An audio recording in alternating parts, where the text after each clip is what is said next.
गुरु की महिमा। एक गुरु और शिष्य जंगल से होते हुए अपने गांव जा रहे थे।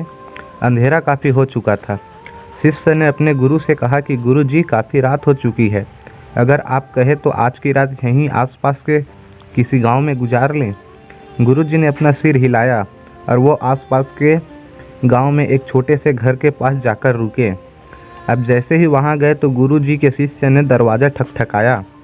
उस घर से एक गरीब आदमी बाहर आया तो गुरु जी ने बोला, हम अपने गांव जा रहे थे, लेकिन काफ़ी रात होने की वजह से हमने इसी गांव में रुकने को सोचा। क्या हम आज की रात आपके यहाँ रुक सकते हैं? गरीब आदमी बोला, हाँ क्यों नहीं, आप दोनों अंदर आ जाइए। अब जैसे ही गुरु जी अंदर गए तो उन्होंने देखा कि उस आदमी के घर में बहुत ज़्यादा गरीबी थी। गुरु जी ने उनसे पूछा कि आप काम क्या करते हो? वह गरीब आदमी बोला कि मेरे पास बहुत सारी ज़मीन है। तो गुरु जी ने बोला, अगर तुम्हारे पास बहुत सारी ज़मीन है तो इस तरह क्यों रह रहे हो? वह आदमी बोला, यह किसी काम की नहीं है। गांव वाले बोलते हैं कि ये बंजर ज़मीन है, यहाँ पर कुछ भी नहीं उगाई जा सकती और वहाँ फसल उगाना बहुत बड़ी बेवकूफ़ी है। गुरु जी ने बोला कि तुम्हारा गुजारा कैसे होता है?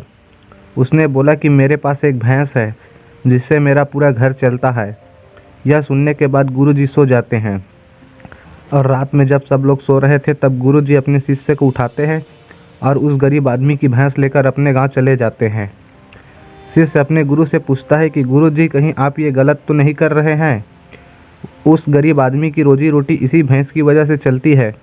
तो गुरु जी ने अपने शिष्य की तरफ देखते हैं और मुस्कुराते हुए आगे बढ़ जाते हैं।